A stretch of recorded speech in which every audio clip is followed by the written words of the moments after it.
मुझे ना कोई अदृश्य शक्ति है जो मेरी उंगली पकड़ के मुझे आगे बढ़ाती है और मेरे साथ हमेशा बहुत अच्छा होता है। उतार चढ़ाव की अगर बात की जाए तो एक ऐसा उतार या एक ऐसा चढ़ाव जिसने आपकी लाइफ को कम्प्लीटली चेंज करके रख दिया। ये तब हुआ जब मैं पहली बार एक इवेंट में गया कानपुर। वहाँ पे बहुत ज़्यादा, मुझे लगता है कम से कम 3000 लोग थे और पूरा कानपुर शहर जाम हो गया था। मैं एक हफ्ते तक तो उससे बाहर ही नहीं निकल पाया। बहुत इमोशनल आदमी, बहुत इमोशनल बंदा, बहुत रोया मैं। और मैं कुछ नहीं था ऊपर वाली, कुछ नहीं खाया, खाने के लिए तरसते थे हम लोग। आपने क्या बना दिया मुझे। गाने तो मुझे हजारों आते हैं। 2 लाइन जो आपको सबसे ज्यादा पसंद हो। ये मौसम माया है, कितने सालों में आजा खो जाए ख्वाबों ख्यालों में। ऐसा लग रहा था जैसे मैं Amitabh Bachchan. Hi, this is Sanand Verma and you are watching me on Bollywood Helpline. Hello everyone, मैं हूं कविशा सिंह फ्रॉम बॉलीवुड हेल्पलाइन और आज हम वापस आ गए हैं एक बहुत ही नामचीन एक्टर के साथ जो हमारे साथ कॉन्वर्सेशन में जुड़े हुए हैं। 15 इयर्स से इंडस्ट्री में इन्होंने अपना ओहदा जमा कर रखा है। टेलीविजन में ही नहीं, इनको मूवीज में भी इतनी बार हम लोगों ने देखा है कि इनके कैरेक्टर्स इतने ज्यादा कैची होते हैं कि तुरंत समझ में आ जाते हैं कि जी हाँ, यही है स्क्रीन पर। आज हमारे साथ है सानंद वर्मा जी। हेलो सानंद सर, कैसे हैं आप? Thank you Kavisha, thank you. कैसे हैं आप? बहुत अच्छा हूँ मैं, आपको देख के और अच्छा हो गया। Thank you so much sir, thank you so much. So sir, starting with your acting career in life, जैसा मैंने देखा और जैसा मैंने पढ़ा है, आपने बहुत ही यंग एज से काम करना शुरू कर दिया था इंडस्ट्री में या इंडस्ट्री से बाहर। इन चीज़ों ने और इन लाइफ एक्सपीरियंसेस ने आपका काम के रिलेटेड पर्सपेक्टिव कैसे चेंज कर दिया? लाइफ के रिलेटेड पर्सपेक्टिव अगर देखा जाए तो एक्चुअली मुझे ऐसा लगता है कि हमारा ये जीवन होता है, यही सबसे बड़ा विद्यालय है।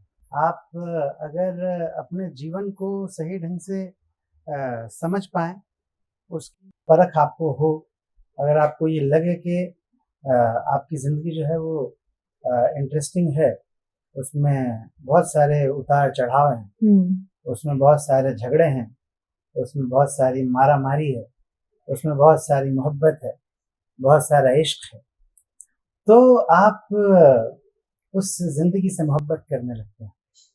तो मुझे शुरू से अपनी ज़िंदगी से मोहब्बत रही है, क्योंकि मैंने बहुत ज़्यादा उतार चढ़ाव देखे।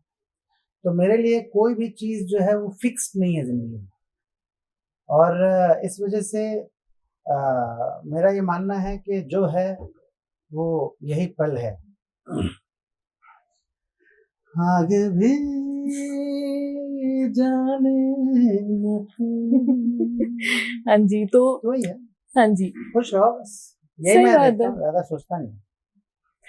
उतार चढ़ाव की अगर बात की जाए, जैसे कि आपने कहा आपने जिंदगी में बहुत उतार चढ़ाव देखे हैं, आपकी जर्नी भी मैंने रीड की है पर्सनली, मैंने आपको देखा है ग्रो करते हुए 15 ईयर्स से। मैं तब तो मैं बहुत छोटी थी अगर देखा जाए तो, लेकिन जैसे जैसे मैंने देखा आपको, मैं रिनोड तरीके से अगर मैं सच में बोलूँ तो पर्सनली मैं आपको जानती हूँ एज अनोखे लाल सक्सेना जी। तो यहाँ से अगर देखा जाए तो उतार चढ़ाव की अगर बात की जाए तो एक ऐसा उतार या एक ऐसा चढ़ाव जिसने आपकी लाइफ को कम्प्लीटली चेंज करके रख दिया, जो आप आज यहाँ बैठे हुए हैं। सबसे बड़ी खुशी जो मुझे सबसे पहली बार मिली एज एन एक्टर, वो भाभी जी घर पर हैं कि अनोखे लाल सक्सेना की वजह से मिली। पहली बार मुझे एहसास हुआ कि मैं बहुत सारे लोगों को बहुत सारी खुशियाँ दे रहा हूँ। और ये तब हुआ जब मैं पहली बार एक इवेंट में गया कानपुर। वहाँ पे बहुत ज़्यादा, मुझे लगता है कम से कम 3000 लोग थे और पूरा कानपुर शहर जाम हो गया था मेरी आमद की वजह से। सब लोग मुझे देखना चाहते थे, मेरी एक नज़र बस एक बार देख लें, मेरी एक झलक। हाँ, राइट। ऐसा लग रहा था जैसे मैं अमिताभ बच्चन। एक बार टच करना चाह रहे थे वो लोग, बस मुझे ऐसे टच, हाथ मिलाना हाँ, चाहिए। खाली ऐसे टच, मैं ऐसे जा रहा हूँ, टच करना चाह रहा हूँ। यानी मैंने सितारे जमीन पर देख लिया उस दिन, जब 3000 लोगों के हाथ के मोबाइल फोन्स जो हैं वो मुझे रिकॉर्ड कर रहे थे। मैं नीचे देखा, मुझे लगा सारे ऊपर के जितने सितारे हैं वो सब जमीन पे आ गए हैं।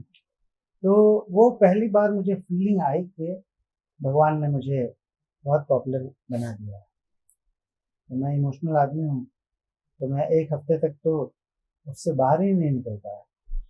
मैं बहुत इमोशनल आदमी, बहुत इमोशनल बंदा हूँ, बहुत रोया मैं कुछ नहीं था, ऊपर वाले कुछ नहीं था, खाने के लिए तरसते थे हम लोग, आपने क्या बना दिया मुझे। तो वो एक बहुत बड़ा चढ़ाव जिसको आप बोलें, हाँ, वो था। और उसके बाद भगवान की दया से, माँ के आशीर्वाद से मैंने कभी उतार नहीं देखा, लगातार चढ़ता ही गया हूँ। और एक्सेप्शनली अच्छा किया है मैंने। जैसे मान लीजिए भाभी जी घर पर हैं कि जो मेरे कलीग्स हैं, उन लोगों ने सिर्फ भाभी जी किया, हार्डली एक आध काम छोटा मोटा किसी ने किया तो ना के बाद मैंने जब से भाभी जी शुरू आया तब से लेके आज तक 30 से ज्यादा फिल्में कर ली। एग्जैक्टली। मैंने 4-5 बड़े बड़े वेब सीरीज की, सीक्रेट गेम्स जैसा वेब सीरीज। जी एग्जैक्टली। हाँ, मैंने बड़े बड़े डायरेक्टर्स के साथ, विशाल भारद्वाज जैसे डायरेक्टर की फिल्म में मेन विलन का रोल किया है। राइट। नीतीश तिवारी के साथ किया, अनुराग कश्यप के साथ किया, तो बड़े बड़े एक्टर्स के साथ काम किया, तो बहुत कुछ मैंने किया। अपहरण सबका कटेगा कल्ट वेब सीरीज है, जिसमें मेरा रोल जो है सबसे ज्यादा पसंद करता है। एग्जैक्टली। है ना? मुझे लगता है ऊपर वाले ने मुझे हमेशा, सिर्फ ऐसा नहीं कि एक्टर बनने के बाद ही ये सब करिश्मे हुए हैं, मेरी जिंदगी में बहुत सारे करिश्मे हुए हैं और वो उसकी लिस्ट कभी खत्म नहीं होगी। इतने करिश्मे हुए, इतना कुछ हुआ। तो मुझे यही लगता है कविशा कि मुझे ना कोई अदृश्य शक्ति है जो मेरी उंगली पकड़ के मुझे आगे बढ़ाती है और मेरे साथ हमेशा बहुत अच्छा होता है, बहुत अच्छा होता है, यानी अनबिलीवेबली अच्छा होता है। अंडरस्टैंड? और over a period of time experience कर करके मैंने ये चीज सीखी है कि अगर कोई निगेटिव इंसिडेंट भी होता है मेरी जिंदगी में तो उसको भी मैं पॉजिटिवली लेता हूँ और उससे सीखता हूँ और उसकी वजह से और ग्रो करता हूँ, उसकी वजह से और इवॉल्व होता हूँ। तो चैलेंजेस को फेस करने में भी मुझे बहुत मजा आता है। तो ये सारी चीजें जो है ना वो जिंदगी ने मुझे सिखाई है ना, लाइफ से मैंने ये सब सीखा है। और मेरा यही मानना है कि जिंदगी उतार चढ़ाव का नाम है और आपको एक सम पे रहना चाहिए। अभी मैं बहुत अच्छा सिंगर भी हूँ, मैं बचपन से सिंगिंग कर रहा हूँ और कभी भी एज ए सिंगर लोगों ने मेरे ऊपर उतना ध्यान नहीं दिया क्योंकि मैंने कभी ध्यान दिलवाया ही नहीं। मैं जब एक्टिंग करता हूँ तो मैं हमेशा कैरेक्टर पे ध्यान देता हूँ। अभी जैसे बाकी के जो एक्टर्स होते हैं उनकी आदत रहती है वो सेट पे भी गाना गा रहे हैं, हाँ। इन बिटवीन शॉट्स गाना गाते रहते हैं, बहुत सारे लोग ऐसा करते हैं। पर मैं जो कि एक्सेप्शनली अच्छा गायक हूँ मैं, पर मैं कभी भी सेट पे गाना नहीं गाता, कभी नहीं गाता। मैं उस समय सिर्फ और सिर्फ अपने कैरेक्टर के बारे में सोच रहा हूँ, अपने डायलॉग्स के बारे में सोच रहा हूँ, कैसे इसको बेटर करूँ इसके बारे में सोच रहा हूँ। I guess that's what makes you एक इतना अलग और हट के एक्टर कि आपको पता है आपको क्या करना है, आप कैरेक्टर में घुसे रहते हैं जब तक आप सेट पे होते हैं। हाँ, तो वो मेरा एक है और मेरा मानना है कि जो भी आप काम करो उसको अपना 100% दो। 100% अगर आप नहीं दे सकते अपने काम को तो उस काम को मत करो। शायद ही कोई ऐसा सेलिब्रिटी डायरेक्टर है बड़ा जिसके साथ मैंने काम नहीं किया। मधुर भंडारकर सर ने मुझे 2 फिल्मों में बैक टू बैक कास्ट किया। Correct. And he is known for not repeating his actors. Exactly. Mister Bhandarkar, correct, उन्होंने मुझे 2 फिल्मों में किया और तीसरी फिल्म भी करने वाला हूँ। तो इतना कुछ जो मैं कर पाया, नीतीश तिवारी जैसे डायरेक्टर के साथ काम किया मैंने छिछोरे में, हाँ। है ना, तो बड़ा बड़ा काम मैं कर पाया। तो मैं बस सिर्फ और सिर्फ ऊपर वाले का शुक्रिया अदा करता हूँ कि मैंने उतार चढ़ाव के इस टर्मिनोलॉजी में सिर्फ चढ़ाव ही देखा है और उतार मैंने कभी नहीं देखा, क्योंकि मैं इतना ज्यादा जमीन के अंदर से निकला हूँ। मैं जमीन का भी बंदा नहीं, मैं पाताल का बंदा हूँ। लेकिन इन अ गुड वे। हाँ, इन अ गुड वे। लोग जमीन से जुड़े रहते हैं, मैं पाताल से जुड़ा हुआ हूँ, तो अंदर से ऐसे निकला हूँ जमीन फाड़ के। हाँ। तो मेरे लिए उतार का कोई वैल्यू है नहीं, क्योंकि मैं सबसे ज्यादा नीचे से आया हूँ। मेरे लिए उतार का कोई वैल्यू नहीं है ना। मैं सिर्फ चढ़ाव ही देख सकता हूँ और कुछ हो ही नहीं सकता। राइट। और अपने ऊपर कोई बैगेज लेके चलता नहीं हूँ। अगर हम बैगेज लेंगे, मैं बहुत बड़ा स्टार हूँ, मैं ये हूँ वो हूँ, तो अगर कल को कुछ प्रॉब्लम होगी तो मुझे लगेगा अरे यार उतार आ गया। हाँ। वो भी मुझे कभी नहीं लगेगा। मैं अभी कुछ दिन पहले एक फटी हुई टी शर्ट पहन के निकल गया था सब्जी लेने, कसम से। क्या बात कर रहे हैं? मैं ऐसे ही बाहर निकल जाता हूँ, कुछ नहीं सोचता हूँ। जो लोग मिलते हैं मैं बहुत नॉर्मल फील करता हूँ, मुझको ऐसा कोई फर्क नहीं पड़ता। बहुत मैं आज तक कभी ड्राइवर नहीं रखता, क्योंकि मैं गायक हूँ, तो मैं गाना ड्राइव करते समय गाना गाता हूँ। दो लाइन गाने तो मुझे हजारों आते हैं। जो आपको सबसे ज्यादा पसंद है? मुझे हर तरह का गाना बहुत ज्यादा अच्छा लगता है, लेकिन ये है कि गानों में भी मेरा ऐसा है कि कुछ फिक्स्ड ऐसा नहीं है कि मुझे इसी तरह के गाने या यही सिंगर बहुत अच्छा लगता है। हर सिंगर मुझे बहुत अच्छा लगता है। पर मुझे किशोर कुमार जो है वो नंबर 1 है। वो तो उनको मैं है। सबसे ज्यादा पसंद करता हूँ। तो उन्हीं का एक गाना आपको सुनाता हूँ कि ये मौसम आया है, कितने सालों में आजा खो जाए ख्वाबों ख्यालों में, आजा के खो जाए ख्वाबों ख्यालों में। ये टैलेंट हिडन रह ही नहीं सकता। आप कैसे रख लेते हैं? मतलब देखिए, एक चीज होती है, आपको पता है कि आप एक्टिंग अच्छी करते हैं और वो चीज अब लोगों ने देखी है, आप यहाँ पहुंचे यहाँ तक अपनी एक्टिंग की वजह से। तो एक चीज मैं अपना इसको क्वेश्चन की तरह अगर मैं देखना चाहूँ, तो आपको पता है कि आप एक बहुत ही अच्छे सिंगर हैं और आपने पहले भी बताया कि आपको गाना गाना बहुत अच्छा लगता है। इस चीज में कभी करियर परस्यू करने की आपने सोची नहीं? कभी हो चुका है, स्टार्ट हो गया। मैंने एक पिक्चर मेरी आने वाली है जिसमें मैं one of the lead actress भी हूँ। उस फिल्म का नाम है गोलंबर। अच्छा। बरेली के एक बहुत ही टैलेंटेड डायरेक्टर हैं, film director mister Shrikant Vishwakarma. हाँ जी। उन्होंने ये फिल्म बनाई है गोलंबर। इसके ये इसी साल रिलीज है ये फिल्म। अच्छा। इसमें 4 गाने गाया मैंने प्लेबैक सिंगर के रूप में। 4 गाने गाए हैं, जिसमें से 2 गाने मैंने लिखे भी हैं और उन 4 में से एक गाना मैंने कंपोज भी किया है। तो टोटल 4 गाने हैं इस फिल्म में और वो आने वाली है फिल्म। तो दो पंक्ति अगर आप बता सकते हैं अपने आने वाले गानों की। हाँ, तो आने वाले गानों में भी बहुत ज्यादा मैंने वेरिएशन दिया है। अच्छा। अलग अलग टाइप का, क्योंकि मैं ना वो टिपिकल वैसा सिंगर नहीं हूँ कि अपने अंदाज में बस गाया जा रहा हूँ। हाँ। वो नहीं है। मैं देखता हूँ कि यहाँ पे स्टोरी की डिमांड क्या है, यहाँ पे किस तरह का साउंड चाहिए। मैं अपने कॉर्पोरेट में जब जॉब करता था, I was known for my sound design. अच्छा। हाँ, तो मैं अभी जैसे एक है जिसमें के 2 चोर है। अब 2 चोर निकल रहे हैं, वो सीसीटीवी फुटेज है, सीसीटीवी कैमरा के पॉइंट ऑफ व्यू से दिख रहे हैं। 2 चोर हैं जो कि आधी रात के सन्नाटे में निकले हैं। अच्छा। गली कूचे से होते हुए एक दुकान तक पहुंचते हैं और वहां पर चोरी को अंजाम देते हैं और फिर उनकी नजर पड़ती है अंत में उस सीसीटीवी कैमरे पर और एक पत्थर उठाता है बंदा और उसको फोड़ता है। हाँ। ये पूरा सीक्वेंस। अच्छा। इसमें मैंने बिल्कुल 40s का स्टाइल दिया। अच्छा। एकदम 40 का कि दुनिया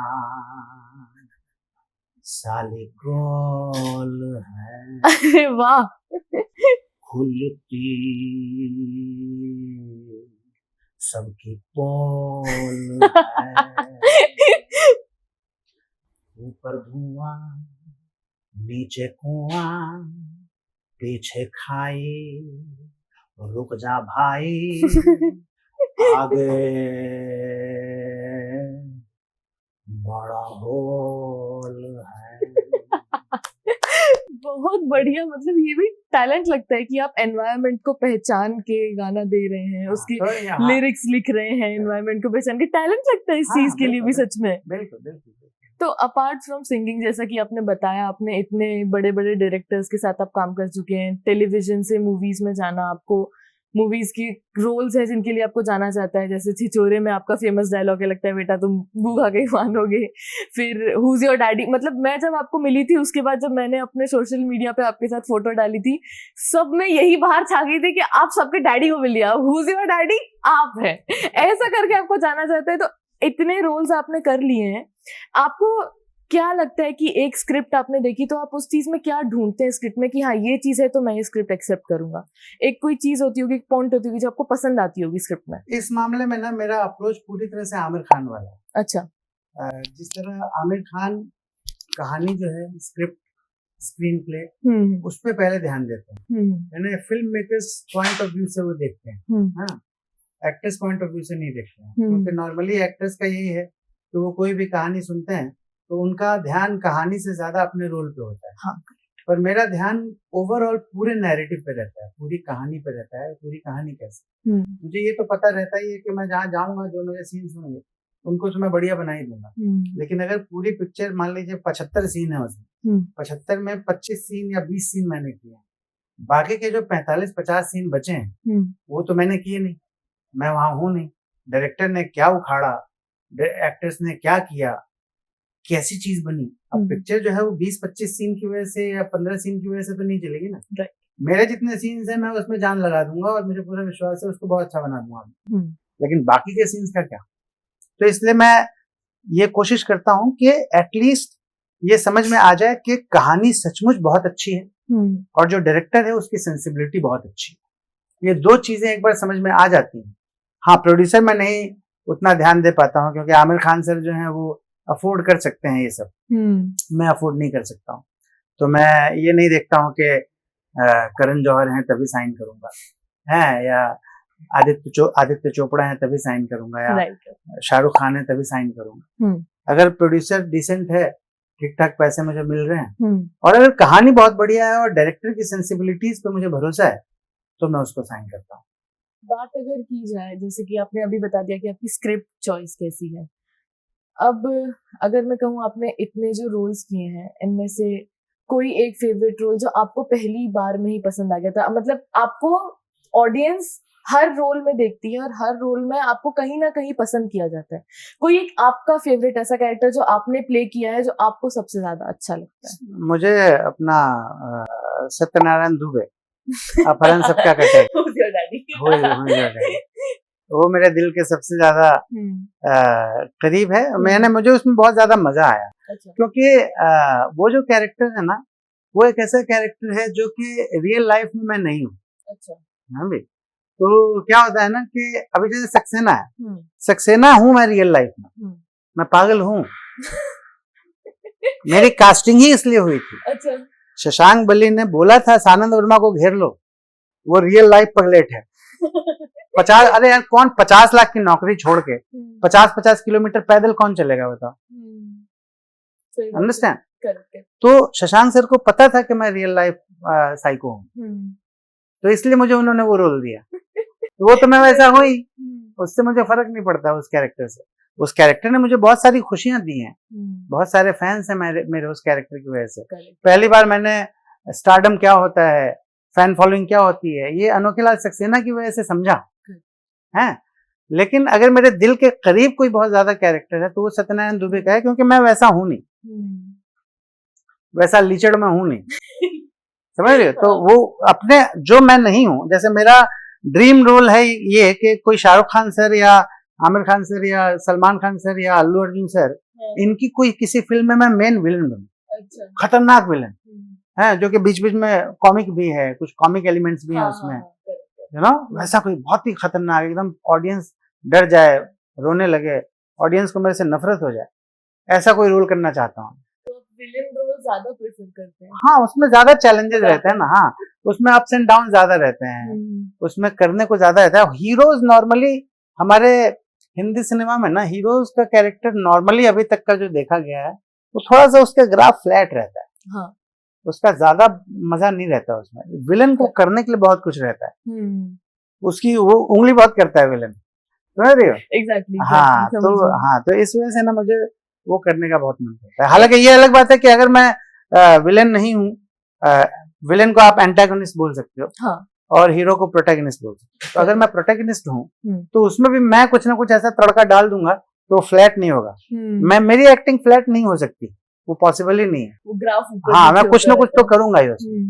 मतलब उस चीज के लिए सच में कितना एक्सपीरियंस और कितना तजुर्बा लगता है। जैसे कि आपने कहा हीरो का जो ग्राफ होता है वो स्ट्रेट ही चलता है। हमने देखा है हीरो का मेन अगर मूवी में देखा जाए तो काम यही होता है विलन से फाइट करना और जो गलत चीजें हैं उनको लाइक अच्छाई की तरफ लेके आना। विलन का ग्राफ होता है ऐसे ऐसे गिरना, कभी वो अच्छाई की तरफ मुड़ जाता है, कभी वो हार जाता है, कभी दिखाते वो जीत रहा है फिर। तो ये तो सही बात है। तो जैसा कि आपने कहा कि आप आमिर खान जी को देखते हैं स्क्रिप्ट के लिए, वो कैसे डिसाइड कर रहे हैं, वो एक चीज होती है। तो आप आमिर खान जी को एज ए इंस्पिरेशन भी देखते हैं, आपको किसी और एक्टर ने इंस्पायर किया है एक्टिंग प्रोफेशन में आने के लिए? मुझे मोस्टली हॉलीवुड के एक्टर्स ने इंस्पायर किया। जैसे कि डैनियल डे लुइस ने मुझे बहुत इंस्पायर किया। मुझे पीटर सेलर्स ने बहुत इंस्पायर किया। मुझे चार्ली चैपलिन ने बहुत इंस्पायर किया।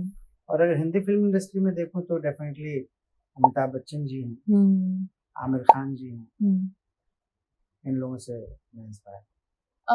महमूद भाईजान, जो पुराने जमाने के कॉमेडियन। हाँ, राइट। वो भी मैं। आपको कॉमिक रोल्स और अपने वर्सेटाइल जो कॉमिक रोल्स है हंसाने के लिए मोस्टली देखा जाता है। मतलब ये एक चीज तो है कि लोगों को हंसाना बोलते हैं ब्लेसिंग होता है। तो कितने लोगों के आपको ब्लेसिंग्स लगे जो आप बोलते हैं कि एक पावर है जो संभाल रही है कि आपने कभी उतार देखे नहीं है? तब की कॉमेडी और अब की कॉमेडी में, क्योंकि आप 15 ईयर्स से इंडस्ट्री में है, तो तब की कॉमेडी में और अब की कॉमेडी में आपको क्या फर्क दिखता है? मतलब अगर देखा जाए तो स्टैंड अप कॉमेडी अपने आप में एक फील्ड हो चुकी है और इस चीज में कहीं ना कहीं थोड़ा कॉन्ट्रोवर्सीज भी हो चुके हैं, आपको पता होंगे। तो पिछली बार में जैसे समय रैना जी का शो हो गया, फिर कामरा जी बीच में कंट्रोवर्सी में फंस गए थे। तो ऐसे इन सब चीजों पे आपका क्या टेक है? कॉमेडी में क्या डिफरेंस है तब और अब? पहले की कॉमेडी जो थी वो बहुत ज्यादा फैमिली ओरिएंटेड कॉमेडी थी। यानी लोग ज्यादा से ज्यादा चाहते थे कि परिवार के साथ लोग बैठकर आराम से कोई भी कॉमेडी शो देखें, या बाहर भी अगर स्टैंड अप कॉमेडी शो देखने जा रहे हैं तो उसमें वल्गैरिटी नहीं रहती। तो फर्क सिर्फ इतना ही है कि आज की जो कॉमेडी है उसमें कुछ स्टैंड अप कॉमेडियंस ऐसे हैं जो कि गालियों का अपशब्दों का इस्तेमाल करते हैं। तो इसके अलावा तो जैसे जैसे जिंदगी बदलती है वैसे वैसे नए पंचेज आते हैं, है ना। तो जो कॉमिकल पंच है वो तो जिंदगी से ही एक्सट्रैक्ट होता है ना। आपने लाइफ में जो देखा, आपने जिस सिचुएशन को फेस किया, आपको जिस तरह के कैरेक्टर्स मिले, हर बंदा जो है वो अपने आप में यूनिक है। हर बंदा अलग है ना। और हर बंदा मेरे हिसाब से अपनी फिल्म का हीरो है। हाँ। तुम अपनी फिल्म की हीरो हो, मैं अपनी फिल्म का हीरो। हम सब के सब अपने अपने किताब के हीरो हैं, अपनी अपनी फिल्म के मेन कैरेक्टर्स। तो उसमें यही होता है कि सिचुएशनल कॉमेडी मोस्टली होती है और कॉमेडी में कोई परिवर्तन नहीं आया। अगर आप देखें तो लैंग्वेज में जरूर परिवर्तन आया है और वो इसलिए आया है क्योंकि वक्त के साथ जो कल्चर है, जो यूथ है, अब हमारे देश में जितने नौजवान लोग हैं पूरी दुनिया में मेरे ख्याल से कहीं नहीं जितने नौजवान हमारे देश में। हाँ, है ना। करेक्ट। तो जो नौजवान है, नई पीढ़ी के हैं, उनमें एक नई ऊर्जा है, उनमें एक नया जोश है। फिर ग्लोबलाइजेशन की वजह से हुआ ये है कि सब कुछ खुल गया। हाँ। आप आसानी से जो भी चीज चाहें उसको एक्सेस कर सकते हैं, ठीक है ना। तो इस वजह से यानी 15 साल पहले ही जो मैंने कभी नहीं देखा था वो आज की डेट में मुझे दिखता है। 15 साल पहले जो मैंने कभी नहीं देखा आज की डेट में। तो चीजें जो है वो काफी बदलती हैं वक्त के साथ और आगे भी बदलती रहेंगी। फॉर एग्जाम्पल अभी आज की डेट में हम मुंबई शहर में, मुंबई शहर का आलम यह है कि आप जहाँ भी जाओ धूल है, जहाँ भी जाओ कंस्ट्रक्शन चल रहा है, जहाँ भी जाओ वहाँ पे फ्लाईओवर बन रहे हैं, जहाँ भी जाओ मेट्रो की लाइनें बिछी हुई है ना। इतना ज्यादा कंजेशन है पूरा एकदम, जहाँ देखो वहाँ बॉटल नेक्स बने हुए हैं। जहाँ देखो वहाँ पे ट्रैफिक जाम है, शोर शराबा है, पीस नहीं है, कुछ नहीं। लेकिन इमेजिन करो 15 साल बाद यही मुंबई बिल्कुल ऐसी नहीं रहेगी, बहुत सुंदर हो जाएगी। जो भी ये सब सारे कंस्ट्रक्शन खत्म खत्म हो जाएगा। होंगे। हाँ, राइट, कितना आराम हो जाएगा, I got your point, yes. है ना। तो वक्त ऐसे ही बदलता है। अब आज की डेट में मैं ये जो ट्रैफिक जाम चल रहा है या ये जो chaos फैला हुआ है उसके ऊपर कोई कॉमेडी शो बना सकता हूँ, पर 15 साल बाद लोग नहीं बना पाएंगे। हाँ, क्योंकि 15 साल बाद सिचुएशन बदल गया ना। करेक्ट। उस समय वो सब कुछ क्लीन हो गया है। मेट्रो जिसको जहाँ से जाना चाह रहा है वो मेट्रो में बैठा आराम से चला गया, एस्केलेटर लगे हुए हैं और ट्रैफिक जाम्स नहीं है। लोकल वाली वो भीड़ मिस करेंगे लोग। हाँ, बहुत कुछ हो सकता है। डेवलपमेंट इसी को कहते हैं ना। एग्जैक्टली, है ना। तो हालात के हिसाब से, सिचुएशन के हिसाब से, कल्चर के हिसाब से कॉमिकल पंचेस क्रिएट होते हैं। वो हमेशा से ऐसा ही रहा है। पहले भी ऐसा था, अभी भी ऐसा है। पहले के जमाने में लोग मोबाइल फोन पे जोक नहीं बना सकते थे क्योंकि मोबाइल फोन था ही नहीं। आज की डेट में बनाते हैं क्योंकि मोबाइल फोन है। तो यही है। तो कॉमेडी कभी नहीं बदल सकती। जो कॉमिक टाइमिंग है वो वही रहने वाला है। ये जो एक क्राफ्ट है, ये क्राफ्ट एज इट इज रहेगा। चार्ली चैपलिन सर के टाइम पे जो था वही आज भी रहेगा। वही क्राफ्ट तो वही है ना। क्राफ्ट नहीं बदला है। पीटर सेलर्स जो करते थे वो अगर आज भी तुम कर दो वैसा, बहुत अच्छा लगेगा लोगों को। उस समय मोबाइल फोन नहीं था या उस समय आईपैड नहीं था, तो उस समय उनका जो उनकी प्रॉपर्टीज थी जिनको वो यूज करके कॉमेडी क्रिएट करते थे, वो प्रॉपर्टीज आज की डेट में बदल जाएंगी। प्रॉम्प्ट्स की हम बात करते हैं। हाँ, राइट।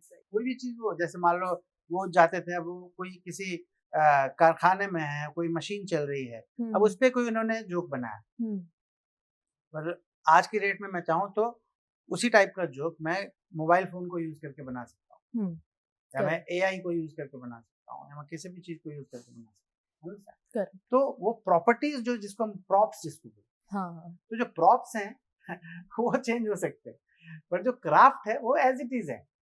5 साल पहले था वही आज भी है। एग्जैक्टली। मतलब अगर मैं अपने पॉइंट ऑफ व्यू से कहना चाहूँ तो प्रॉप्स अब एआई से और डिजिटल डिवाइसेस से रिप्लेस हो चुके हैं।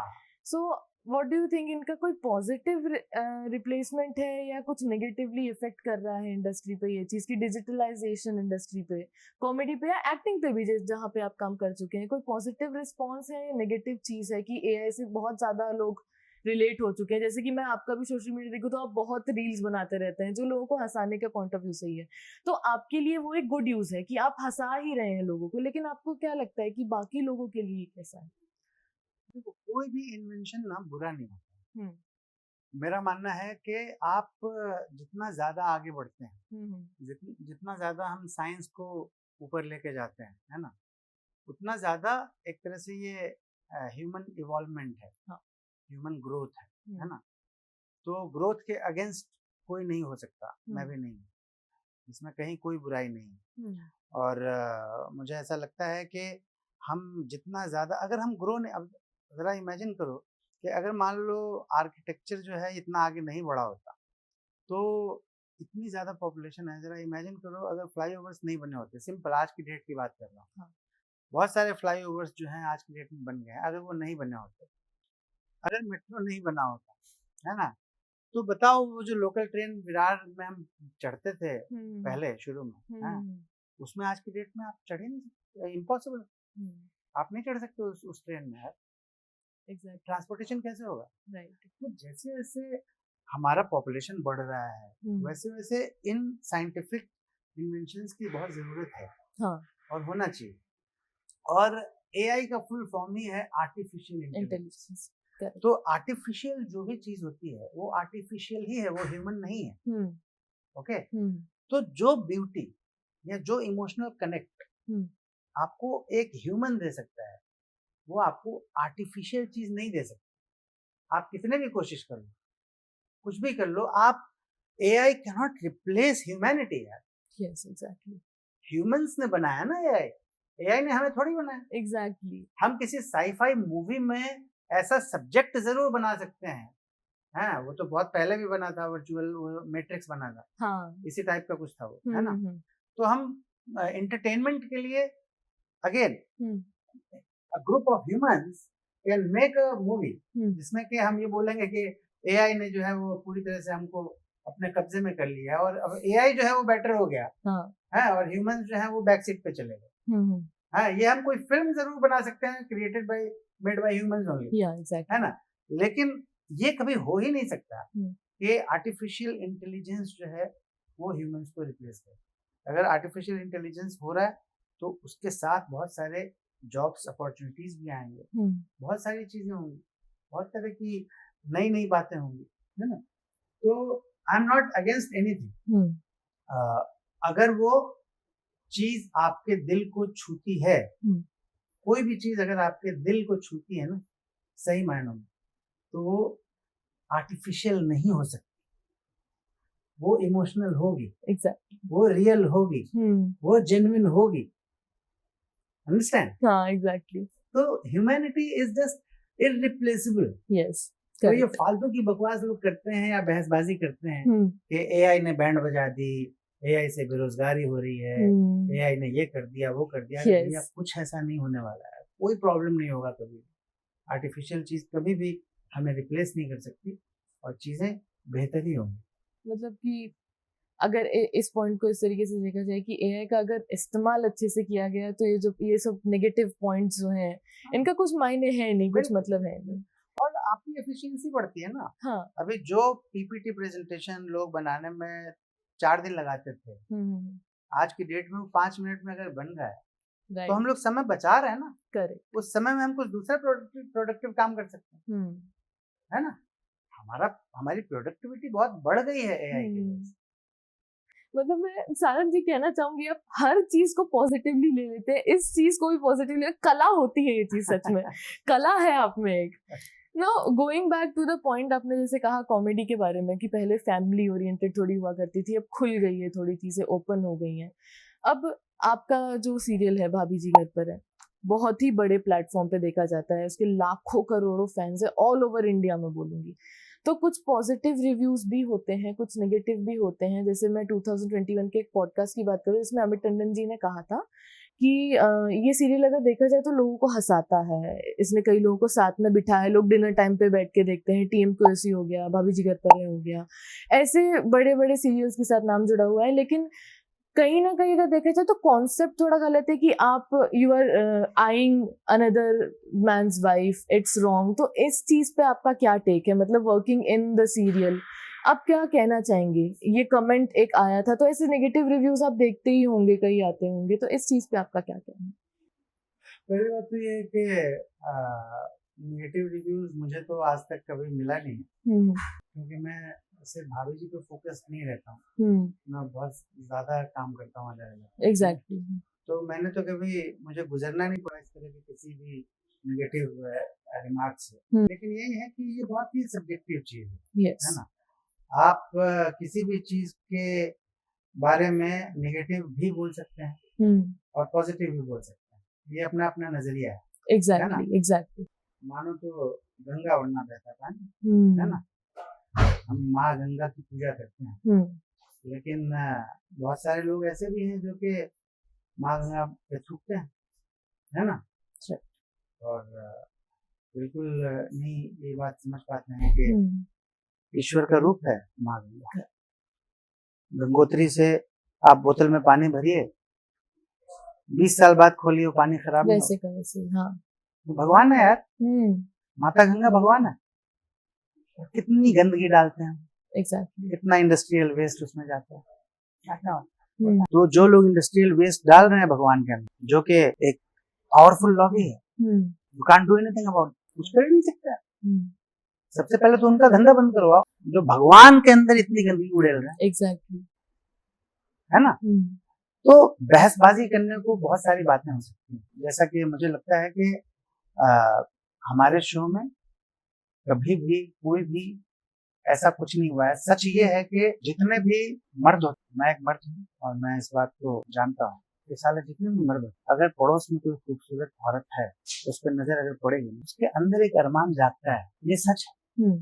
कोई दिखाता है, कोई नहीं दिखाता। तो सीधी सी बात ये है कविशा कि कोई भी चीज, कोई भी फिल्म, कोई भी कहानी, कोई भी कॉमेडी जो है वो समाज के अंदर से ही निकाली जाती है।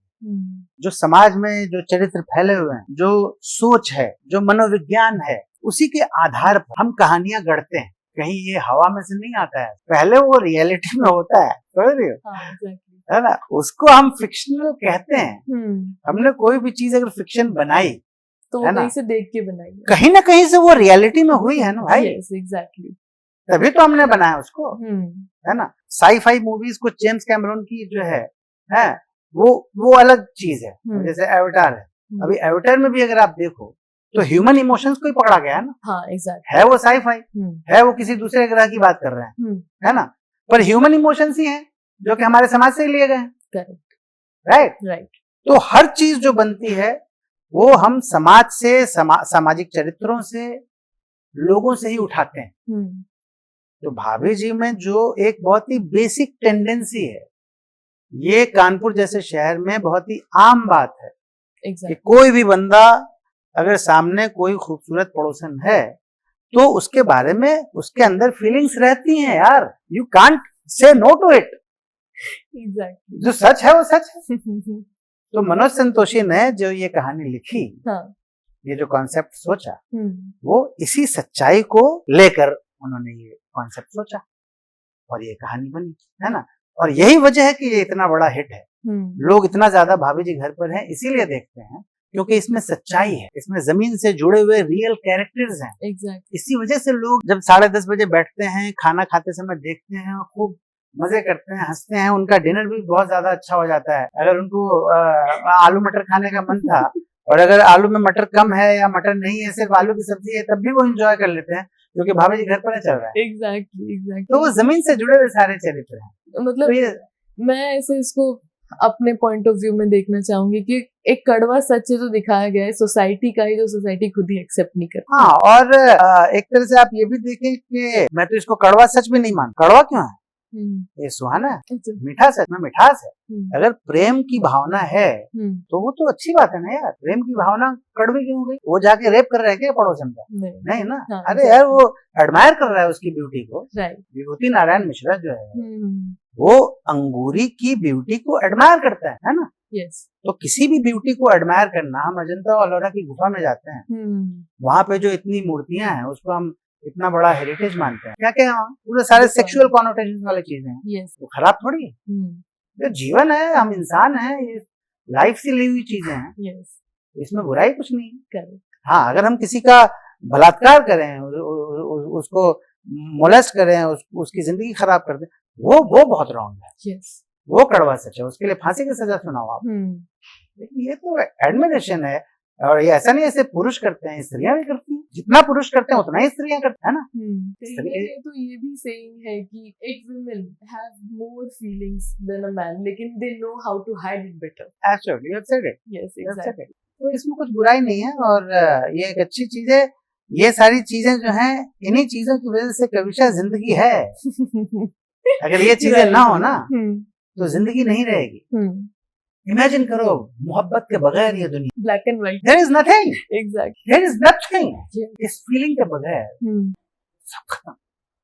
इमेजिन करो कि कोई बंदा है या जो ये चीज इश्क मोहब्बत जो है वो खत्म हो गया, सबसे पहले तो रिप्रोडक्शन ही नहीं होगा। इमेजिन करो कि हर बंदा जो है सिर्फ और सिर्फ काम कर रहा है, 24 घंटे ऑफिस में बैठ, वो सिर्फ काम कर रहा है, सिर्फ पैसा कमाने की सोच रहा है और खाना खाने की सोच रहा है। उसको और किसी भी चीज में इंटरेस्ट नहीं। उसको सेक्स में इंटरेस्ट नहीं है, उसको लव में इंटरेस्ट नहीं है। अगर ये नहीं है तो कैसे इंसानियत आगे बढ़ेगी बताओ। एग्जैक्टली, मतलब ऑल ऑफ दीज इमोशंस ही हैं जो हमें ह्यूमन बनाते हैं। फिर तो ये रोबोट ही हो जाएगा क्योंकि रोबोट सेम चीजें करते हैं। Absolutely, they just focus on charging and working. Correct. Yes, यही तो फर्क है। तुमने सही कहा, बिल्कुल एग्जैक्टली, ये होना चाहिए। अच्छी बात है। सो टॉकिंग अबाउट भाभी जी, ये तो अभी जैसे मैं रेयर तुम्हारा वो लिखा हुआ देखा मुझे वो बहुत अच्छा लग रहा है। Thank you so much. देख लो क्या प्रॉब्लम है। टॉकिंग अबाउट भाभी जी, ये तो चलता ही रहेगा। आपके प्रीवियस रोल्स भी आ चुके हैं। कोई फ्यूचर प्रोजेक्ट्स हैं जिनके बारे में आप एक्साइटेड हैं? कुछ आप बताना चाहेंगे अपने रोल्स के बारे में, आपके काम ऑनगोइंग या आने वाले हैं जो? हाँ, एक वेब सीरीज है जिसका नाम है फर्स्ट कॉपी। अच्छा। वो Amazon प्राइम वीडियो पे बस अब आने ही वाला है। अच्छा। इसी महीने। उसमें मेरा भी बड़ा अच्छा रोल है। उसमें हमारे एक बहुत ही महान stand up comedian Shri Munawar Faruqui as an actor debut कर रहे हैं। वो लीड रोल में। उसके अलावा रजा मुराद सर हैं, गुलशन ग्रोवर सर हैं, क्रिस्टल डिसूजा हैं। अच्छा। मैं हूँ, मेरा बड़ा अच्छा रोल है। तो वो एक बड़ा वेब सीरीज है जो कि बेसिकली 90s में जो मूवी पायरेसी होती थी हाँ, उस पे बेस्ड है कि कैसे मूवीज की पायरेसी होती थी, और जिस दिन फिल्म रिलीज होती थी थिएटर में उसी दिन उसकी नकली डीवीडी आ जाती थी, सीडी आ जाती थी, सेम डे। हाँ, तो उस पे बेस्ड है, बहुत ही अच्छी कहानी है। हाँ, बहुत ही हटके कॉन्सेप्ट है। हाँ, तो फरहान हमारे डायरेक्टर साहब हैं, तो बहुत बढ़िया वो है। तो वो एक वो है, फिर एक बकरा क्रिकेट नाम की फिल्म की है मैंने। अच्छा अच्छा। उस फिल्म में स्वानंद किरकिरे जी भी हैं। अच्छा। मैं भी हूँ। स्वानंद और सानंद का पहली बार सेम फिल्म में कास्टिंग हुआ। Right right right. और भी बहुत सारे एनएसडी के एक्टर्स हैं। और एक कोई ए लिस्टर है, मुझे अभी एग्जैक्टली पता नहीं है, एक दिन का शूट बचा हुआ है। अच्छा अच्छा। वो अजय देवगन भी हो सकते हैं, बॉबी देओल भी हो सकते हैं। वो भी आएंगे, पर अभी एग्जैक्टली पता नहीं कौन है। अच्छा। तो वो एक बहुत बड़ी फिल्म है जो कि लगान के लेवल की फिल्म है। हाँ, क्रिकेट पे बेस्ड है, बकरा क्रिकेट नाम है, क्रिकेट पे बेस्ड है। और रोहनदीप सिंह जो हमारे डायरेक्टर हैं फिल्म के, वो बेसिकली उनके गांव की कहानी है, रियल इंसिडेंट है। तो दिल के बहुत करीब है उनके ये कहानी, बकरा क्रिकेट। That's really great. हाँ, तो वो भी बड़े पैमाने पे इसी साल उसकी रिलीज है। अच्छा। उसके अलावा आंखों की गुस्ताखियां करके एक फिल्म जिसमें विक्रांत मैसी हैं, अच्छा, शनाया कपूर हैं, संजय कपूर की बेटी, और मेरा भी बहुत तगड़ा रोल है उसमें। तो वो फिल्म भी इसी उसमें रिलीज है, इसी साल 2025 में। फिर एक और बहुत ही प्यारी मैंने फिल्म की है, उसका नाम है सेक्शन 108। अच्छा। उसके डायरेक्टर है रशीद खान, जिन्होंने अनीस बज़मी सर को काफी असिस्ट किया। हाँ हाँ। तो इस फिल्म में अरबाज खान सर हैं, नवाजुद्दीन सिद्दीकी सर हैं, रेजिना कैसेंड्रा हैं। अच्छा। और मैं हूँ। ये भी बहुत ही बढ़िया थ्रिलर है, तो ये भी इसी साल रिलीज है। और भी कुछ कुछ बहुत अच्छे अच्छे काम है मेरे। एक गोलंबर नाम की फिल्म है, वो भी इसी साल रिलीज है। अच्छा। उसमें 4 गाने मैंने गाए हैं, और मेरा लीडिंग कैरेक्टर भी है, तो वो भी इसी। तो बहुत बड़ा बड़ा काम, धमाकेदार काम आ रहा है मेरा। मतलब इस साल आपने सारे जॉनर्स कंप्लीट कर लिए हैं। बिल्कुल। कुछ बचा है आपको लग रहा है अपनी तरफ से? कोई ऐसा जॉनर जो बाकी जो आप विलिंगली प्ले करना चाहते हैं, वेट करने की स्क्रिप्ट आएगी और हम ले लेंगे? यार सच बताऊं, मैंने बोला तुमको, एक मुझे ना किसी बड़े प्रोडक्शन हाउस की फिल्म करनी है। वो मैं चाहता हूँ, वो मैं मैनिफेस्ट कर रहा हूँ। अच्छा। कि किसी बड़े प्रोडक्शन हाउस की फिल्म हो, यानी यशराज की फिल्म, हाँ, धर्मा की फिल्म, रेड चिलीज की फिल्म, है ना, सलमान खान प्रोडक्शंस की फिल्म, कुछ इस तरह, आमिर खान प्रोडक्शंस की फिल्म, ये लोग, अक्षय कुमार, ये अजय देवगन, इनकी फिल्म का मैं मेन विलन बनना चाहता हूँ। जैसे सिंघम आए, हाँ, तो सिंघम में मेन विलन मुझे ले लो, फिर देखो क्या होता है। तो मैं वो मेरा वो मन है बेसिकली, हाँ, वो करने का बहुत मन है। मैं जानता हूँ कि वो मैं अगर मुझे मौका मिला ना, तो वो अपने आप में बहुत ही शानदार चीज बनेगी। छोड़ेंगे नहीं आप। हाँ। विलन तो आप नील कर ही देंगे, हम बात कर चुके हैं इस चीज के बारे में। So coming to the end of the interview, सालन सर 15 ईयर्स से आप इंडस्ट्री में हैं, सब जानते हैं, आपके इतने फैंस होंगे, कुछ आपको देख के इंस्पायर होते होंगे कि we want to be where you are right now. उनके लिए कोई मैसेज अगर आप देना चाहेंगे, उनको कुछ सीख देना चाहेंगे जो आपने इतने सालों में सीखे, जो बहुत क्रूशियल है आपको लगता है उनके लिए? मुझे लगता है कभी भी डेस्परेट मत होना, लाइफ में डेस्परेट नहीं होना चाहिए, और अपने ऊपर सबसे ज्यादा ट्रस्ट करो, दूसरों पे ट्रस्ट मत करो, दूसरों पे डिपेंडेंट मत हो।